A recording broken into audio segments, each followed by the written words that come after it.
Welcome student. আজকের ভিডিওতে আমি আলোচনা করব প্রাচীন ভারতের রাষ্ট্রচিন্তার উৎস সম্পর্কে।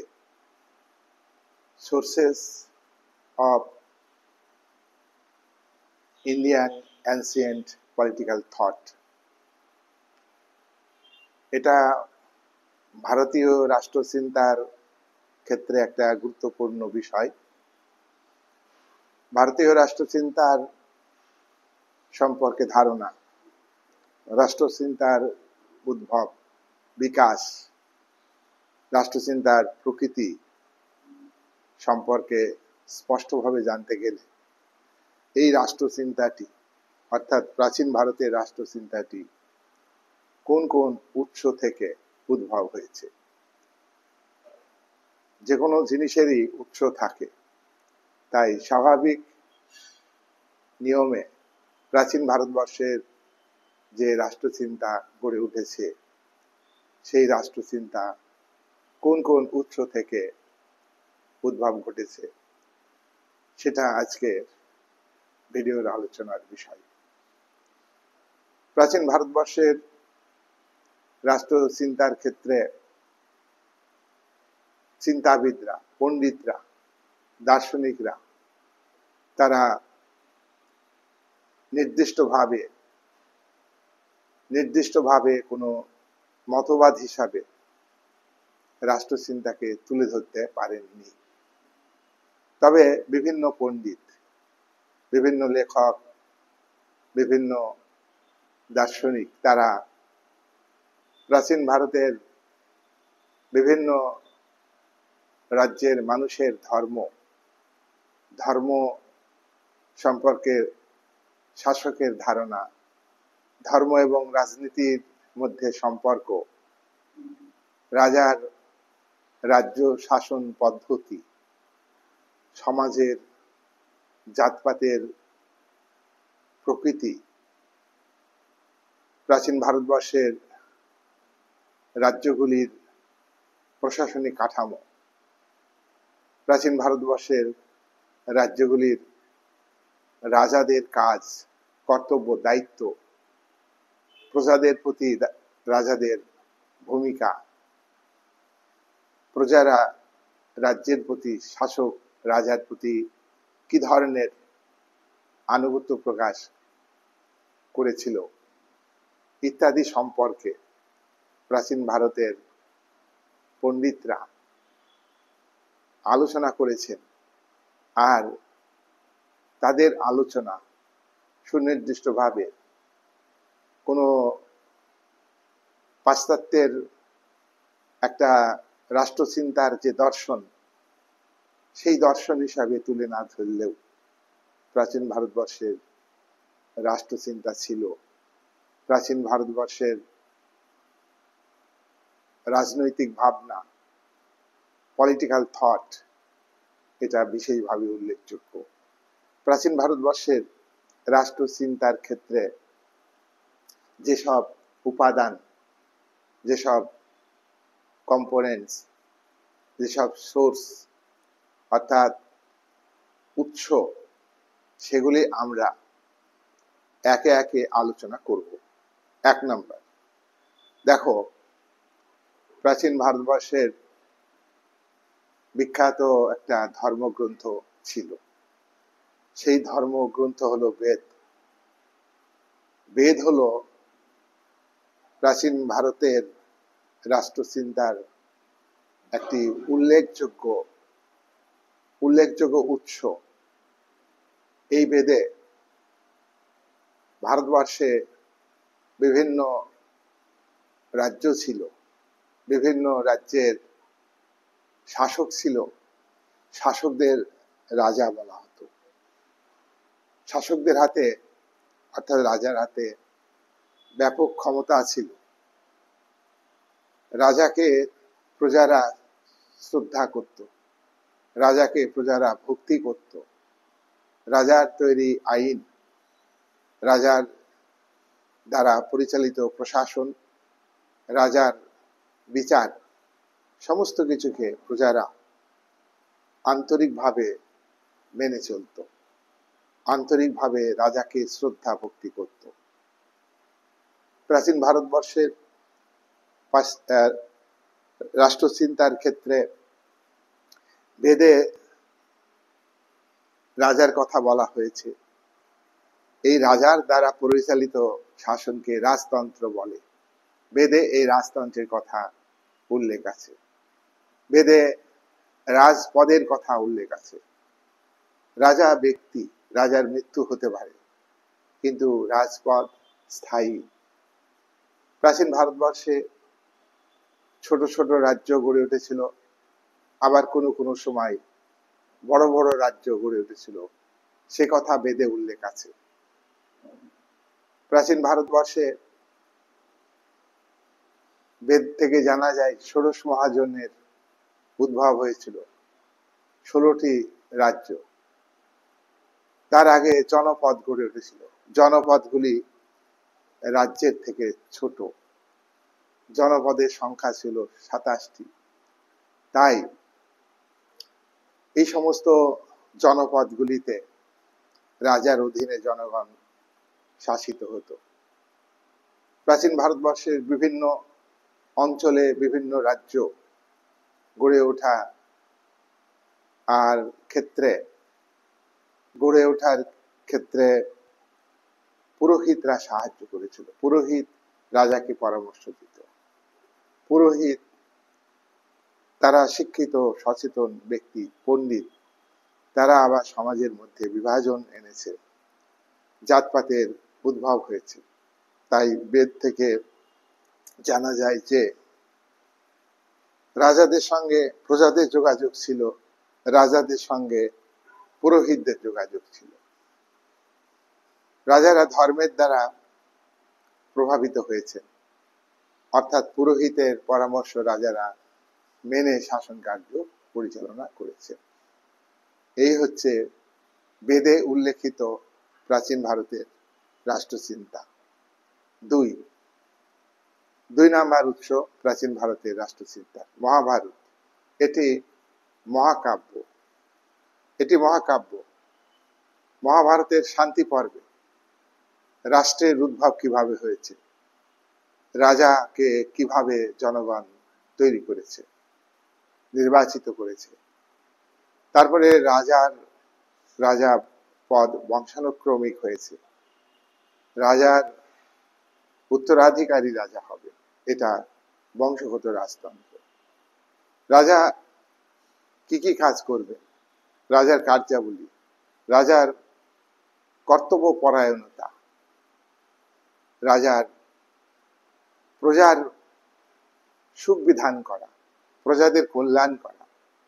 এক কথায় মহাভারতে রাজার সঙ্গে প্রজাদের যে যোগাযোগ, রিলেশন, সেটা উল্লেখ ছিল। মহাভারতের শান্তি পর্বে অসুরদের সঙ্গে দেবতাদের সংঘর্ষ, দ্বন্দ্ব লেগেই থাকত। অসুররা দেবতাদের ক্ষতি করবার চেষ্টা করত, অসুররা মানুষের ক্ষতি করবার চেষ্টা করত। আর প্রাচীন ভারতের রাজ্যগুলিতে ধনী এবং দরিদ্রের আর্থিক ভিত্তিতে বিভাজন ছিল। কিছু মানুষ ছিল ধনী, তাদের সম্পদ অনেক, আর ব্যাপক সংখ্যক মানুষ ছিল দরিদ্র। তাই ধনী এবং দরিদ্রের মধ্যে কলহ, বিবাদ লেগেই থাকতো। এই বিবাদে রাজা সমন্বয় সাধনের চেষ্টা করতেন। রাজার ভালো কাজ আছে। রাজার ভালো কাজ কোনগুলো? রাজা প্রজাদের কল্যাণ সাধন করবে। রাজা প্রজা হিতৈষী, অর্থাৎ প্রজাদের মঙ্গল সাধন করবেন, কল্যাণ সাধন করবেন, প্রজাদের কোনো ক্ষতি করবেন না।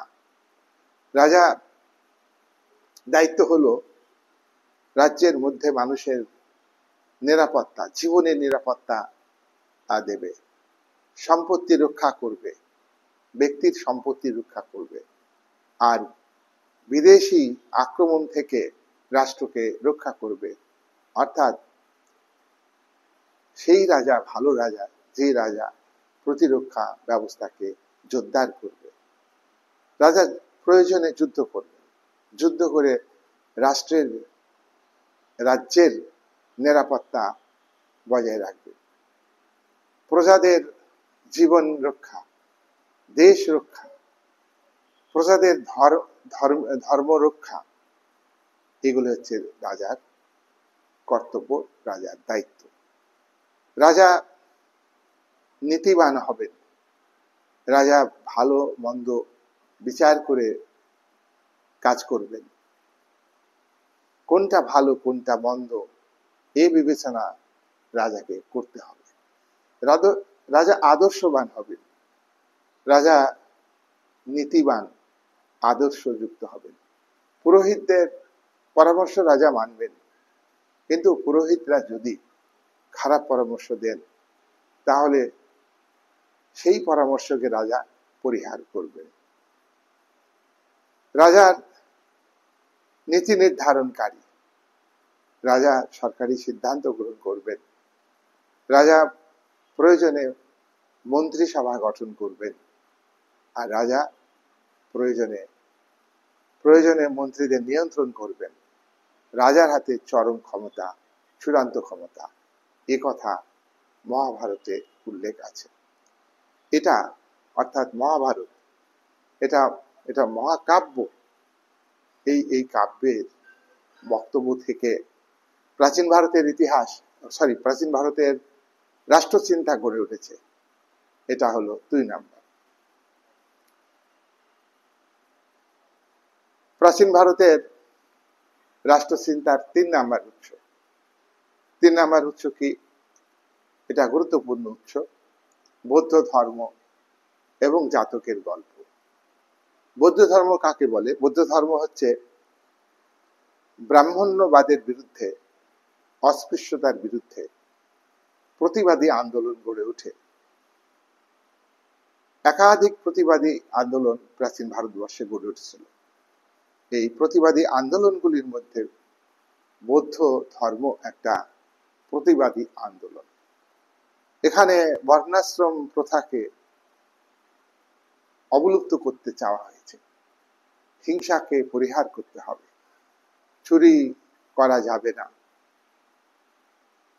যাবে না, সৎ জীবন যাপন করতে হবে, সৎ কথা বলতে হবে, সৎ চিন্তা করতে হবে, সৎ সংকল্প করতে হবে, সৎ কথা বলতে হবে, আর অর্থাৎ নিজেকে উপলব্ধি করতে হবে। প্রাচীন ভারতবর্ষের এই যে বৌদ্ধ ধর্ম, এই বৌদ্ধ ধর্মের কথা ধর্মগ্রন্থ হলো ত্রিপিটক। ত্রিপিটকের 3টি অংশ, বিনয় পিটক, সুত্ত পিটক, অভিধর্ম পিটক। এই বৌদ্ধ ধর্মে এবং বৌদ্ধ ধর্মের বিভিন্ন গ্রন্থ রয়েছে জাতকের গল্প, নীতি। এখানে নীতির কথা বলা হয়েছে। এখানে বলা হয়েছে যে চুক্তির মাধ্যমে রাজাকে ঠিক করা হয়েছে। মানুষ চুক্তির মাধ্যমে রাজা নির্ধারণ করেছে, চুক্তির মাধ্যমে রাজ্য সৃষ্টি করেছে। প্রকৃতির রাজ্যে অরাজকতা ছিল, প্রথমে অরাজকতা ছিল না। প্রকৃতির রাজ্যে প্রথমে ছিল শান্তি, শৃঙ্খলা, সুখ। কিন্তু যখনই শ্রম বিভাজন, কাজকে ভাগ করে করতে শিখেছে মানুষ, যখনই মানুষ খাদ্য সংগ্রাহক থেকে খাদ্য উৎপাদকে পরিণত হয়েছে, তখন সম্পত্তির উপরে ব্যক্তিগত মালিকানা সৃষ্টি হয়েছে। আর এই ব্যক্তিগত মালিকানা সৃষ্টির ফলে বিভিন্ন শ্রেণীর উদ্ভব ঘটেছে, শোষক শ্রেণীর উদ্ভব ঘটেছে। কিছু মানুষের হাতে সম্পদ চলে গেছে, কিছু মানুষ সম্পদকে নিয়েছে, আর বহু সংখ্যক মানুষ সম্পদের মালিকানা থেকে বঞ্চিত। এই দুইয়ের মধ্যে সংঘাত, এই দুইয়ের মধ্যে একটা এবং কোনো শাসক ছিল না তাদেরকে নিয়ন্ত্রণ করার মতো। প্রথমে শান্তি প্রকৃতির রাজ্যে, তারপর থেকে অরাজকতা তৈরি হলো। সরল সাদাসিধে মানুষ জটিলে পরিণত হলো, অহিংস মানুষ সহিংসে পরিণত হলো। যে প্রকৃতির রাজ্যে মানুষ স্বাধীনতা ভোগ করত, যে প্রকৃতির রাজ্যে মানুষ শান্তিতে বসবাস করত, যে প্রকৃতি রাজ্যে মানুষের জীবনের নিরাপত্তার অভাব ছিল না, যে প্রকৃতির রাজ্যে মানুষ প্রকৃতির কাছ থেকে স্বাধীনতা পেত আর প্রকৃতির নিয়ম কানুন মেনে সবাই চলত, সমাজ ছিল শান্তিপূর্ণ। তারপরে জনসংখ্যা বৃদ্ধি, সম্পত্তির উপর ব্যক্তিগত মালিকানা, এর ফলে কি হলো, সমাজে সমাজে অশান্তি, অরাজকতা, বিশৃঙ্খলা পরিস্থিতি তৈরি হয়ে গেল। এর হাত থেকে এই বিশৃঙ্খল পরিস্থিতিকে ওভারকাম করার জন্য মানুষ নিজেরা এক জায়গায় বসে নিজেদের মধ্যে থেকে রাজা নির্বাচন করেছে এবং রাজাকে নির্বাচন করে তার হাতে ক্ষমতা দিয়েছে। আর রাজার সঙ্গে মানুষ চুক্তি করেছে যে তোমরা তোমাদের হাতে যে ক্ষমতা দিলাম, শাসন করার ক্ষমতা, চূড়ান্ত ক্ষমতা, এই ক্ষমতার বিনিময়ে তোমাদের অর্থাৎ আমাদের প্রজাদের জীবন রক্ষা করতে হবে, সম্পত্তি রক্ষা করতে হবে, আর স্বাধীনতা দিতে হবে, শান্তি ফিরিয়ে আনতে হবে। জাতকের গল্পে অনেক মন্ত্রিসভা গঠনের কথা বলা হয়েছে। জাতকের গল্পে অরাজকতার হাত থেকে কিভাবে শান্তি ফিরে আসবে সে কথা বলা হয়েছে। বৌদ্ধ ধর্ম শান্তির ধর্ম, বৌদ্ধ ধর্ম অহিংসার ধর্ম, বৌদ্ধ ধর্ম সততার ধর্ম, বৌদ্ধ ধর্ম সত্যের ধর্ম। এটা হলো প্রাচীন ভারতের রাষ্ট্রচিন্তার একটি উৎস। এই উৎসটা হলো তোমার বৌদ্ধ ধর্ম এবং জাতকের গল্প। 4 নাম্বার, প্রাচীন ভারতের রাষ্ট্রচিন্তার চতুর্থ যে উৎস সেটা হলো জাতীয়তাবাদ এবং কূটনীতি। জাতীয়তাবাদ একটা রাজ্যের মধ্যে জনগণের মনে রাজ্যের প্রতি ভালোবাসা, রাজ্যের প্রতি প্রেম, রাজ্যের জন্য তারা জীবন দিতে প্রস্তুত, রাজ্যের ভাষা, শিক্ষা, সংস্কৃতি, জল, আবহাওয়াকে ভালোবাসতে শিখবে এবং সেগুলিকে রক্ষা করতে প্রস্তুত। এই হলো জাতীয়তাবাদ, যেটা চোখে দেখা যায় না। এই প্রাচীন ভারতের রাষ্ট্রচিন্তার ক্ষেত্রে জাতীয়তাবাদ বিভিন্ন রাজার আমলের রাজ্যের জনগণের মধ্যে সৃষ্টি হয়েছিল। এটা প্রাচীন ভারতের রাষ্ট্রচিন্তার একটা উৎস। আর কূটনীতি হচ্ছে বিভিন্ন রাজ্যের মধ্যে পারস্পরিক সম্পর্ক স্থাপনের যে নীতি, সেটা হলো কূটনীতি। বিভিন্ন রাজ্য মধ্যে রাজাদের পররাষ্ট্র নীতি, বিদেশ নীতি ছিল। সেখানে কূটনৈতিক প্রতিনিধির মাধ্যমে, দূত বিনিময়ের মাধ্যমে তাদের মধ্যে সম্পর্ক তৈরি হতো।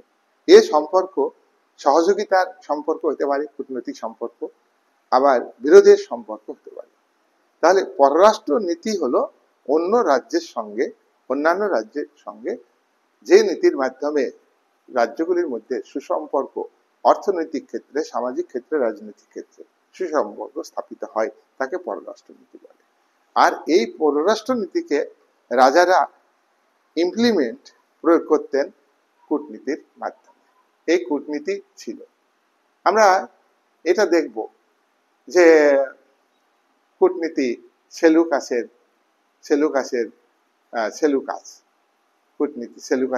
দূত ছিল কে? সেলুকাসের দূত ছিল মেগাস্তিনিস।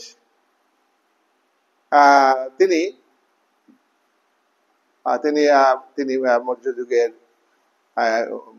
ইতিহাস, অর্থনীতি, রাজনীতি ইত্যাদি সম্পর্কে তিনি গ্রিক রাজা সেলুকাসের দূত হিসাবে রাজার কাছে পাঠিয়ে দিতেন। ভারতবর্ষের প্রথম পর্যটক হলেন গ্রিক রাজা সেলুকাসের দূত মেগাস্তিনিসের বই আছে, বিখ্যাত গ্রন্থ ইন্ডিকা। তিনি কিভাবে ভারতের বিশেষ করে মৌর্য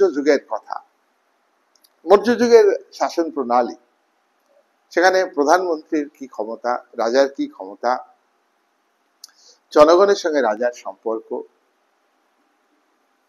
রাজ্যের মানুষের আয় কিসের উপরে নির্ভরশীল ছিল, কৃষি উৎপাদন ছিল তখন বেশি, কিছু কিছু ছোট ছোট শিল্প ছিল হাতে কলমে তৈরি করা।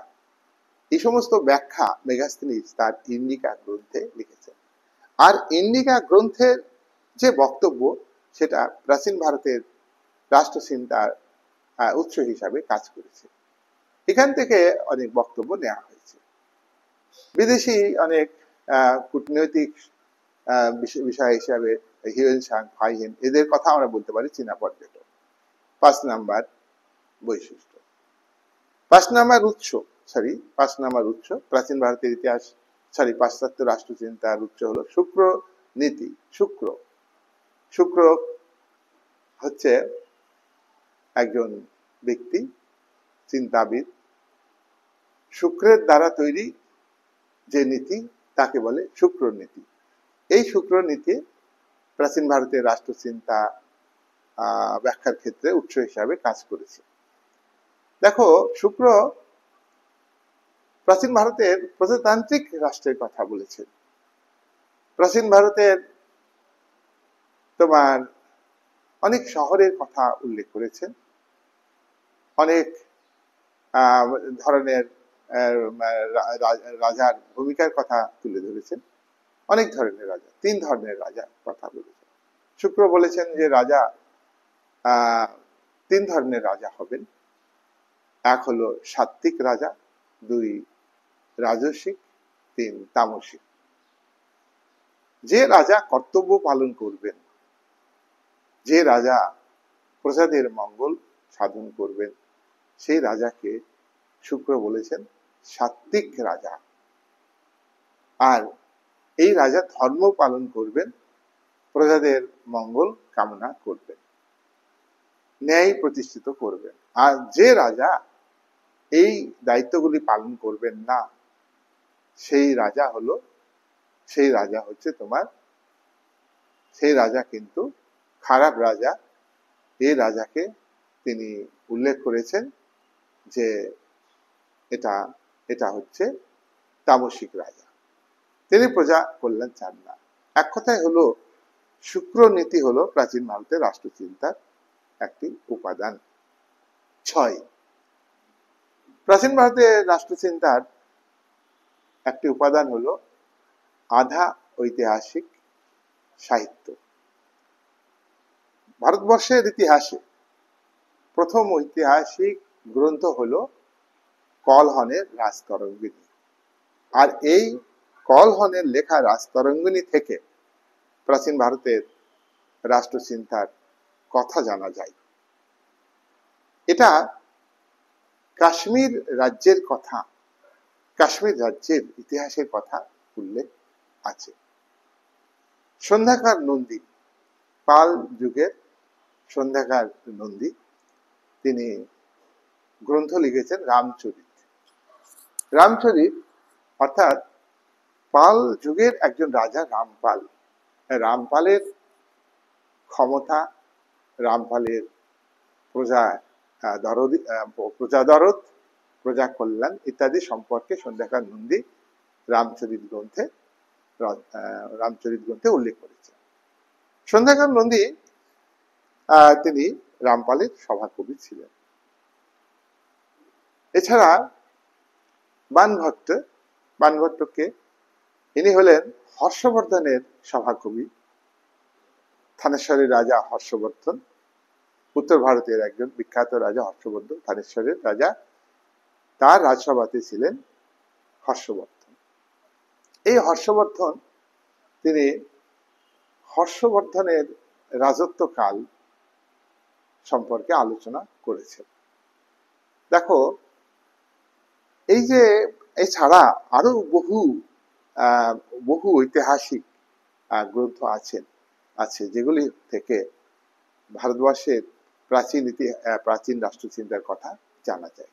7 নাম্বার, প্রাচীন ভারতের রাষ্ট্রচিন্তার ক্ষেত্রে স্মৃতিশাস্ত্র আমরা ভুল করছি আর কি। রাষ্ট্রচিন্তা মনে রাখবে। প্রাচীন ভারতীয় রাষ্ট্রচিন্তার ক্ষেত্রে স্মৃতিশাস্ত্র, ধর্মসূত্র এগুলি হলো উৎস হিসাবে ভূমিকা পালন করেছে। স্মৃতিশাস্ত্রে, ধর্মসূত্রে রাজাদের ভূমিকা, রাজারা কি ধরনের কাজ করতে, রাজা ভালো মন্দ ইত্যাদি সম্পর্কে উল্লেখ আছে। জাতপাত, আর্য যুগে যে জাতপাতের ব্যবস্থার উদ্ভব হয়েছে, শিক্ষিত সচেতন মানুষ তারা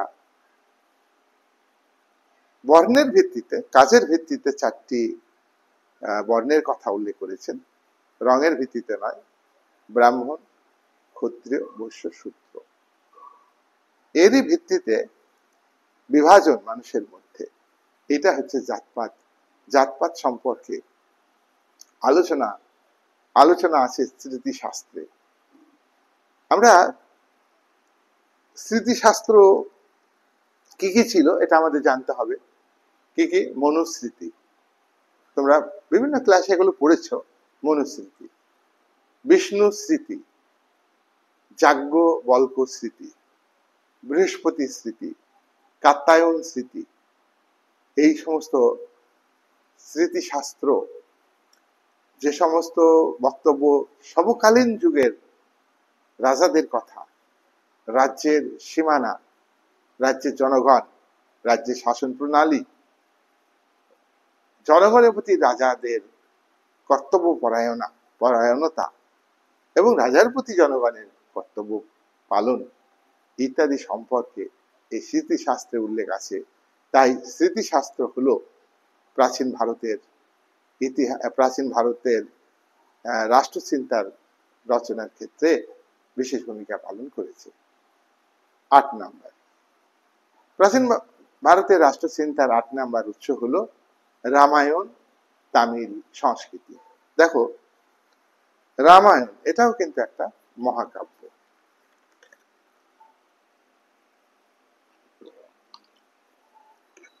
রামায়ণে তোমরা জানো যে রামের রাজত্ব সম্পর্কে উল্লেখ আছে, এবং রামায়ণে এটা উল্লেখ আছে যে রাজাহীন সমাজের অবস্থা কেমন হতে পারে, যে এখানে রাজা থেকেই অরাজকতা দেখা দেয়, শান্তি শৃঙ্খলা বিঘ্নিত হয়, তাহলে সেক্ষেত্রে রাজা না থাকলে কি হতে পারে, এটা আমাদের জানা কথা। তো রাজা রামচন্দ্রের অনুপস্থিতিতে তিনি 14 বছর বনবাসে গেছিলেন। তাহলে সমাজে যে অরাজকতা, শাসকের দায়িত্ব কর্তব্য, শাসকের উপস্থিতি থাকলে শাসন ব্যবস্থা একরকম চলে, সমাজ ব্যবস্থা একরকম চলে, আর শাসক অনুপস্থিত থাকলে সেখানে যে চরম অরাজকতা, এগুলো সম্পর্কে জানা যায়। আবার রাজার সহকারী যারা, তাদের যে কর্তব্য, বিভিন্ন রাজনৈতিক প্রতিষ্ঠান, এ সম্পর্কে রামায়ণে জানা যায়। রামায়ণ ধর্মগ্রন্থ, কিন্তু রামায়ণ সমকালীন রাজাদের ভূমিকা, রাজ্য শাসন প্রণালী, বিচার ব্যবস্থা, আইন প্রণালী, আইন ব্যবস্থা, এসব সম্পর্কে বিভিন্ন রাজনৈতিক প্রতিষ্ঠান, মানে কি রাজনৈতিক প্রতিষ্ঠান কোনগুলো? আইন বিভাগ, বিচার বিভাগ, শাসন বিভাগ। এখনকার মতো না থাকলেও রাজা আইন তৈরি করতেন, পারিষদদের সহযোগিতা নিতেন, রাজা মন্ত্রীদের সাহায্য দিতেন, রাজা এই আইনগুলিকে প্রশাসনিক স্তরে অমাত্য, এখনকার যুগে আমলা, তাদের মাধ্যমে বাস্তবে রূপায়িত করত। এইভাবে রামায়ণ থেকে জানা যায় প্রাচীন ভারতের রাষ্ট্রচিন্তার বিষয়। তিরুবল্লুর লেখা বই, তিরুবল্লুর লেখা বই হচ্ছে 113টি অধ্যায়ে বিভক্ত। কুরল রাজা সহ বিভিন্ন বিভিন্ন রাজার কথা, বিভিন্ন রাজ্যের কথা জানা যায় এবং তামিল যুগের আমলা, দুর্গ, সেনা, কোষাগার ইত্যাদি সম্পর্কে জানা যায় তামিল সংস্কৃতি থেকে। সুতরাং রামায়ণ এবং তামিল সংস্কৃতি প্রাচীন ভারতের রাষ্ট্রচিন্তার অন্যতম উৎস। 9 নাম্বার উৎস, যিশুর জন্মের 6ষ্ঠ শতক আগে, অর্থাৎ যিশুর জন্মের 500 বছর আগে, 500 বছর কি 600 বছর আগে প্রাচীন ভারতের ইতিহাসে একটা গুরুত্বপূর্ণ উপাদান জানা যায়। কি? ষোড়শ মহাজন পদ করে উঠেছে। ষোড়শ মহাজন পদে রাজাদের দায়িত্ব সম্পর্কে জানা যায়। রাজ্যগুলি কেমন ছিল? 16টা রাজ্যের মধ্যে 14টা রাজ্য ছিল তোমার রাজতন্ত্র, 14টা রাজ্য ছিল রাজতন্ত্র, আর দুটো রাজ্য ব্রিজি আর মল্ল, এই দুটো রাজ্য ছিল প্রজাতান্ত্রিক রাজ্য। তাহলে এখানে আমরা বুঝতে পারছি যে খ্রিস্টপূর্ব 6ষ্ঠ শতকের আগে ভারতবর্ষে যে উত্তর ভারতে 16টা রাজ্যের উদ্ভব হয়, সেখানে প্রজাতান্ত্রিক সরকার ছিল দুটি রাজ্যে, বাকিটা রাজতন্ত্র ছিল। তাহলে রাজতন্ত্র প্রাধান্য ছিল, তবে প্রজাতান্ত্রিক শাসনও ছিল। এটা প্রাচীন ভারতের রাষ্ট্রচিন্তার ক্ষেত্রে বিশেষভাবে সাহায্য করেছে। জনপদের শাসন প্রণালী, রাজার দায়িত্ব কর্তব্য। আবার ষোড়শ মহাজনের মধ্যে মগধের শাসন প্রণালী, মগধের রাজারা খুব শক্তিশালী ছিলেন, এ সম্পর্কে জানা যায়। সুতরাং এটাও প্রাচীন ভারতের ইতিহাস রচনার উপাদান। 18টি পুরাণ ছিল। 18টি পুরাণ, এটা খ্রিস্টের জন্মের 600 বছর আগে এই 18টি পুরাণ রচিত হয়। 18টি পুরাণ কি কি? কয়েকটা নাম আমরা জানবো। বিষ্ণু পুরাণ, বায়ু পুরাণ, ভবিষ্যৎ পুরাণ, ভগবত পুরাণ, মৎস্য পুরাণ, অগ্নি পুরাণ, পদ্ম পুরাণ ইত্যাদি। বিভিন্ন পুরাণের যে বক্তব্য, সেখানে রাজার কথা, সরকারের প্রকৃতি, রাজার দায়িত্ব, প্রজা রাজার মধ্যে সম্পর্ক, এ সম্পর্কে জানা গিয়েছে। তাই পুরাণ হলো প্রাচীন ভারতের রাষ্ট্রচিন্তার একটি উৎস। নেক্সট হচ্ছে 10 নাম্বার, ব্যাকরণ গ্রন্থ। ব্যাকরণ গ্রন্থ থেকেও প্রাচীন ভারতের রাষ্ট্রচিন্তাকে সমৃদ্ধ করা হয়েছে। ব্যাকরণ থেকে প্রাচীন ভারতের রাষ্ট্রচিন্তার বা তার রাজনীতি সম্পর্কে জানা যায়। যেমন ধরো পাণিনির অষ্টাধ্যায়ী, পাণিনি অষ্টাধ্যায়ী বই লিখেছেন, এটা ব্যাকরণ বই। তার থেকে ভাষা সম্পর্কে জানা গিয়েছে। কাত্যায়নের, এবং এখানে রাজনৈতিক বিষয়েও উল্লেখ আছে। কাত্যায়নের কার্তিক প্রজাতন্ত্র, প্রশাসন ইত্যাদি সম্পর্কে জানা গেছে। তাহলে ব্যাকরণ গ্রন্থ, বিভিন্ন ব্যাকরণ গ্রন্থ প্রাচীন ভারতের ইতিহাস রচনার অন্যতম উপাদান। নেক্সট হচ্ছে 11 number. 11 number very very important একটা উপাদান প্রাচীন ভারতের ইতিহাস রচনার ক্ষেত্রে, কৌটিল্য। কৌটিল্য আমি অনেক আলাদা আলাদা প্রশ্ন করব, ভিডিও করব, তোমরা শুনবে। কৌটিল্য অ্যারিস্টটলের সমকালীন একজন ভারতীয় রাষ্ট্রচিন্তাবিদ। তিনি প্রধানমন্ত্রী ছিলেন চন্দ্রগুপ্ত মৌর্যের।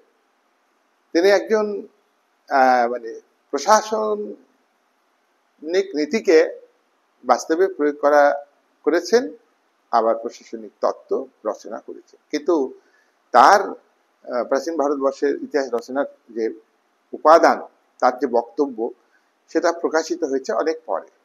অ্যারিস্টটলের সমকালে যদি প্রকাশিত হতো, তাহলে আজকে কৌটিল্য পাশ্চাত্য রাষ্ট্রচিন্তাবিদরা যে সময় থেকে তাদের পলিটিক্যাল থট লিপিবদ্ধ হয়েছে এবং বিশ্বব্যাপী পঠন পাঠনের পড়ানো হচ্ছে পাঠ্য সিলেবাসে, প্লেটোকে তোমার অ্যারিস্টটলকেও পড়ানো, কৌটিল্যকে পড়ানো হতো। কৌটিল্যের অপর নাম হচ্ছে চাণক্য, আর কৌটিল্যের আসল নাম হচ্ছে বিষ্ণুগুপ্ত। তার বিখ্যাত গ্রন্থ অর্থশাস্ত্র, এটি 1905 সালে প্রকাশিত হয়েছে, আর আবিষ্কার হয়েছে, প্রকাশিত হয়েছে বা আবিষ্কার হয়েছে। আর 1915 সালে এটা তোমার কি বলবো, এটা এটা পাঠোদ্ধার অর্থাৎ পড়ে উদ্ধার করা হয়েছে। তাহলে এখানে যা থিওরি আছে, এখানে রাজার কর্তব্য কেমন হবে, রাজার বিভিন্ন গুণাবলী, হ্যাঁ, আমি আলাদা আলাদা ভিডিও করব, বিভিন্ন গুণাবলী থাকতে হবে। যেমন তেমন লোক রাজা হতে পারবে না। যেসব গুণের কথা বলছি, দক্ষতা, কর্ম কর্মমুখী, চিন্তাশীল, বলিষ্ঠ, শুভবুদ্ধি সম্পন্ন, আবার কূটবুদ্ধি, বিচক্ষণতা, উপস্থিত বুদ্ধি, অনেক গুণ তার মধ্যে থাকতে হবে। সততা থাকতে হবে, মিথ্যা কথা বলা যাবে না, আবার রাজাকে প্রয়োজনে মিথ্যা কথা বলা যাবে। হ্যাঁ, কৌটিল্যকে প্রাচীন ভারতের বলা হয়, ম্যাকিয়াভেলি বলা হয়। অর্থাৎ ম্যাকিয়াভেলির চিন্তার সঙ্গে কৌটিল্যের অনেক চিন্তায় মিল আছে। কৌটিল্য ধর্মনিরপেক্ষ রাষ্ট্রের কথা সরাসরি না বললেও রাজা পুরোহিতের কথা শুনবেন ঠিকই, যদি ভালো না হয় রাজা পুরোহিতের বক্তব্যকে পরিহার করবেন। তাহলে ধর্মের দ্বারা রাজা এখানে প্রভাবিত হবেন না, এটা কৌটিল্যের বক্তব্য। যে যাই হোক, কৌটিল্যের যে তোমরা যেটা পড়ছো রাষ্ট্রের বিভিন্ন উপাদান, যেমন গার্ডনারের কথা বলছো, সেখানে জনসমষ্টি, নির্দিষ্ট ভূখণ্ড, সরকার, সার্বভৌম ক্ষমতা, স্থায়িত্ব, এই যে বৈশিষ্ট্যগুলো পড়ছো, স্থায়িত্ব, অন্যান্য রাষ্ট্রের স্বীকৃতি, এটা কৌটিল্যের রাষ্ট্রীয় ব্যাখ্যার ক্ষেত্রে উনি 7টা উপাদানের কথা বলেছেন, যেটা পাশ্চাত্যের রাষ্ট্রবিজ্ঞানীরা বলেছেন, আর সেটা আন্তর্জাতিক ওয়েতে সেটাকে মান্যতা দেওয়া হয়েছে। কিন্তু কৌটিল্যের বক্তব্য আজকে ভারতবর্ষে ব্যাপকভাবে আলোচনা চলছে। কৌটিল্যের যে আলোচনা, অর্থশাস্ত্র, তাকে বিশ্লেষণ করলে সেখানকার সাধারণ মানুষের মানে পেশা পেশা যেমন কৃষক, শ্রমিক, বুদ্ধিজীবী, পণ্ডিত ব্যক্তি, বিভিন্ন শ্রেণীর, ধনী গরিব, বিভিন্ন শ্রেণীর কথা তার অর্থশাস্ত্রে উল্লেখ আছে। এবং বর্তমানে যে পররাষ্ট্র নীতি বিভিন্ন রাষ্ট্র গ্রহণ করছে, বিশেষ করে ভারত, সেটা কৌটিল্যের দ্বাদশাঙ্গ তত্ত্ব, একটা রাষ্ট্র কিভাবে বিভিন্ন রাষ্ট্রের সঙ্গে সম্পর্ক তৈরি করবে, সেই সম্পর্কের নীতি হলো পররাষ্ট্র নীতি, আর সেই পররাষ্ট্র নীতিকে বাস্তবে রূপায়িত করবে কূটনীতি। এখানে বহু দেশ আজ কৌটিল্যের নীতিকে ফলো করছে, ভারত তো করছেই। সুতরাং কূটনীতির যে ব্যাখ্যা, এটা প্রাচীন ভারতের রাষ্ট্রচিন্তার একটা উৎস। নেক্সট আমি কৌটিল্য একাধিক ভিডিও পরে বানাবো। 12 নাম্বার কি? জৈন ধর্ম। আমরা বৌদ্ধ ধর্ম আমরা আলোচনা করছি, জৈন ধর্ম এটা মহাবীর প্রবর্তন করেন। এটা কল্পসূত্র হলো জৈন ধর্মগ্রন্থ। এছাড়া একাধিক দ্বাদশাঙ্গ বিভিন্ন ধর্মগ্রন্থ জৈন ধর্মে আছে। জৈন ধর্মে এটা অহিংসার নীতি। এখানে পার্শ্বনাথ 4টি নীতি কথা বলেছেন: চুরি না করা, অপরের উপরে হিংসা না করা, নারীর প্রতি আসক্তি না থাকা। আর সব থেকে মহাবীর এই কথার উপরে জোর দিয়েছিলেন যে নিজেকে চেনা, নিজেকে উপলব্ধি করা, আত্ম উপলব্ধি। এই যে 5টা নীতি জৈন ধর্মে বলা আছে, নিজেকে উপলব্ধি করা, এটা খুব গুরুত্বপূর্ণ জিনিস। এটা প্রাচীন ভারতের রাষ্ট্রচিন্তার ক্ষেত্রে খুবই গুরুত্বপূর্ণ। তাহলে আমরা দেখছি যে জৈন ধর্ম প্রাচীন ভারতের রাষ্ট্রচিন্তার একটি উপাদান। 13 নাম্বার বিদেশি পর্যটক। দেখো, ভারতবর্ষে প্রাচীনকালে বহু পর্যটক এসেছে। গ্রিক পর্যটক সেলুকাসের দূত, তিনি ভারতে এসেছেন। মেগাস্তিনিস মৌর্য যুগে তিনি ভারতের অর্থনীতি, রাজনীতি, সামাজিক বিষয় এবং রাজার বিভিন্ন ধরনের কর্তব্য, প্রজা এবং রাজার মধ্যে রিলেশন ইত্যাদি সম্পর্কে ইন্ডিকা গ্রন্থে তুলে ধরেছেন। আর এই ইন্ডিকা গ্রন্থ প্রাচীন ভারতের রাষ্ট্রচিন্তার একটি অন্যতম উৎস। চৈনিক পরিব্রাজক, দুজন বিখ্যাত পরিব্রাজক পর্যটক ভারতে এসেছেন। একজন হলেন দ্বিতীয় চন্দ্রগুপ্তের আমলে এসেছেন, তিনি হলেন তোমার ফাই হিয়েন। ফাই হিয়েন তিনিও ভারতবর্ষের মৌর্য যুগের সম্পর্কে গোটা ভারতবর্ষের অর্থনীতি, রাজনীতি, সামাজিক ব্যবস্থাপনা, জাতপাত, বিভিন্ন বিষয়ে, ধর্ম, নীতিশাস্ত্র, বিভিন্ন বিষয় সম্পর্কে আলোচনা করেছেন। অর্থাৎ তার বক্তব্য প্রাচীন ভারতের রাষ্ট্রচিন্তার অন্যতম উৎস। চৈনিক প্রজাতক আরেকজন হর্ষবর্ধনের আমলে এসেছেন। হর্ষবর্ধনের আমলে হিউয়েনসাং। হর্ষবর্ধনের হ আর হিউয়েনসাং এর হ, এই দুটো যদি ম্যাচিং করে মনে রাখো, তাহলে ফাইহেন কার আমলে? দ্বিতীয় চন্দ্রগুপ্তের আমলে। আর হিউয়েনসাং কার আমলে এসেছেন? হর্ষবর্ধনের আমলে। তিনিও হর্ষবর্ধনের রাজত্বকাল সম্পর্কে, তার দয়াশীলতা, তার দানশীলতা ইত্যাদি সম্পর্কে তিনি আলোচনা করেছেন। তাহলে চীনা পর্যটক হিউয়েনসাং, ফাইহেন, সরি আগে হলো ফাইহেন বলবে, তারপরে হিউয়েনসাং বলবে। এরা ভারতবর্ষের রাষ্ট্রচিন্তার ক্ষেত্রে উল্লেখযোগ্য অবদান রেখেছেন। এছাড়া আরবের আল মাসুদি ইনি বিদেশি পর্যটক, ইনি শিক্ষাবিদ পর্যটক। তিনি এসেছেন মহিপালের আমলে, পাল যুগের মহিপালের আমলে এসেছেন। সুলেমান দেবপালের সময় ভারতে এসেছেন। এদের রচনা প্রাচীন ভারতের রাষ্ট্রচিন্তা সৃষ্টি করার ক্ষেত্রে, আলোচনার ক্ষেত্রে খুব গুরুত্বপূর্ণ উপাদান হিসেবে কাজ করেছে। এছাড়া আরো অনেক বিদেশি পর্যটক ভারতবর্ষে এসেছেন। অলবিরুনি এসেছেন। অলবিরুনির তহকক-ই-হিন্দ বিখ্যাত গ্রন্থ, তিনি ভারতবর্ষের অর্থনীতি, রাজনীতি, সামাজিক বিষয় তার গ্রন্থে আলোচনা করেছেন। এছাড়া আরো অনেক বিদেশি পর্যটকের কথা আমি আলোচনা তুলে ধরতে পারলাম না সময়ের অভাবে। তাদের বক্তব্য থেকে প্রাচীন ভারতের ইতিহাস রচিত হয়েছে। লাস্ট উৎস প্রাচীন ভারতের রাষ্ট্রচিন্তার, যেটা হলো 14 নম্বর, প্রত্নতাত্ত্বিক উপাদান। প্রত্নতাত্ত্বিক উপাদান, প্রত্নতাত্ত্বিক উপাদান কি?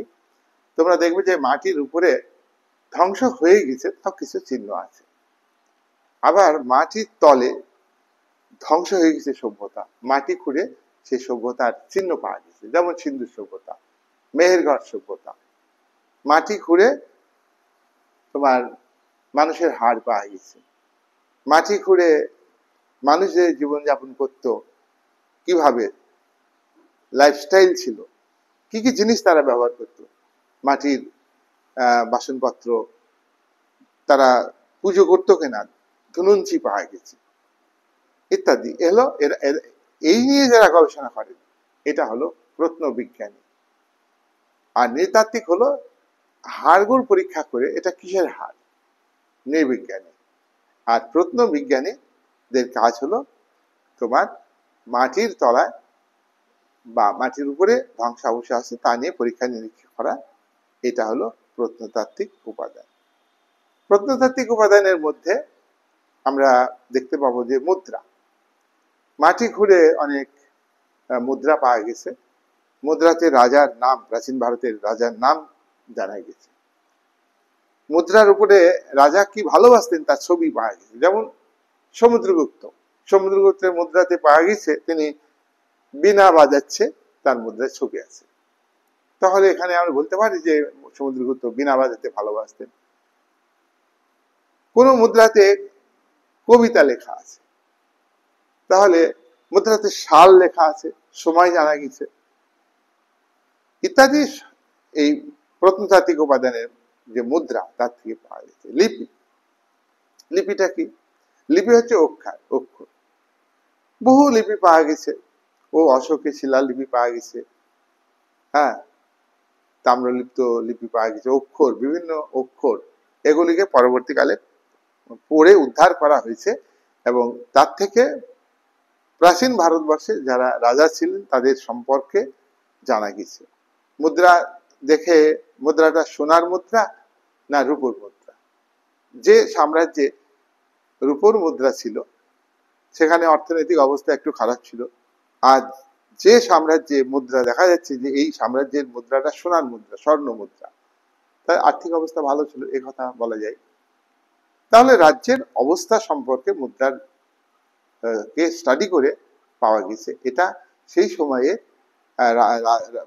রাজ্য প্রশাসন, রাজা, প্রজা এবং রাজার সঙ্গে প্রজার কর্তব্য ইত্যাদি সম্পর্কে লিপির সাহায্যে জানা গেছে। ভাস্কর্য শিল্প পাওয়া গেছে, এটা প্রত্নতাত্ত্বিক উপাদান। মাটি খুঁড়ে যে ধ্বংসাবশেষ পাওয়া গেছে তাতে কারুকার্য করা ছবি আছে, ইটের তৈরি পাথরের উপরে খোদাই করা, কিংবা বহু মানে ভাস্কর্য শিল্প, অর্থাৎ পাথর কেটে কেটে পাথরের গায়ে যে শিল্প কারুকার্য করা, এটা হচ্ছে ভাস্কর্য। তাহলে আমরা দেখছি যে প্রাচীন ভারতবর্ষের রাষ্ট্র চিন্তার একাধিক উৎস আছে। আমরা পয়েন্ট 14টা পয়েন্টে আলোচনা করলাম, আরো অনেক পয়েন্ট আছে যেগুলো আমি তুলে ধরতে পারলাম না। যাই হোক, এটা ভিডিওটা ভালো করে দেখো। আমার আগের ভিডিও দিয়েছি প্রাচীন ভারতের রাষ্ট্রচিন্তার বৈশিষ্ট্য, আর আজকের আমার আলোচনা হচ্ছে প্রাচীন ভারতের রাষ্ট্রচিন্তার উৎস। উৎস আর বৈশিষ্ট্য মানে কি, পার্থক্য আছে। বৈশিষ্ট্য মানে কি কি বিষয় আছে ওই সময়ে, যে মানে প্রাচীন ভারতবর্ষের মানে রাজ্য কেমন ছিল, রাজা কেমন ছিল, প্রজা কেমন ছিল ইত্যাদি সম্পর্কে, উন্নয়ন কেমন ছিল, আর্থিক সামাজিক সব জানা গেছে। আর আজকে হলো যে জানা গেল কোন কোন উৎস থেকে আজকে এই প্রাচীন ভারতের রাষ্ট্রচিন্তাটা গড়ে উঠেছে। আমি আগেই বলেছি যে পাশ্চাত্যের রাষ্ট্র দার্শনিকরা যেভাবে সুসংবদ্ধ ভাবে একটা রাষ্ট্রচিন্তা উপহার দিতে পেরেছে বিশ্ববাসীর কাছে, প্রাচীন ভারতে সেইভাবে দিতে পারেনি। রাজ্যগুলি বিভিন্ন খণ্ডে বিভক্ত ছিল, পাশ্চাত্যও ছিল, কিন্তু আমি ওই যে আগে বললাম আমাদের দেশ বিদেশি শক্তির দ্বারা আক্রান্ত হয়েছে, আমাদের দেশ হাতছাড়া হয়ে গেছে রাজাদের কাছ থেকে, ব্রিটিশ আমল গেছে, তাই আবিষ্কার হয়নি।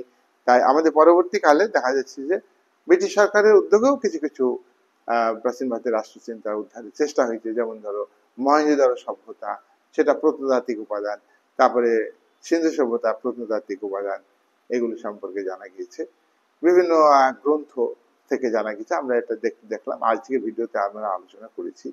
দেখো, গ্রন্থের মধ্যে জানা, তার মধ্যে প্রাচীন ভারতের রাষ্ট্রচিন্তার বক্তব্য, তার মধ্যে কিছু জল মেশানো থাকতে পারে, কিন্তু প্রত্নতাত্ত্বিক উপাদান সেটা চোখে দেখে লিখেছেন ঐতিহাসিকরা, তার ভিত্তিতে যারা রাষ্ট্রচিন্তাবিদ, যারা পণ্ডিত, তারা লিখেছেন।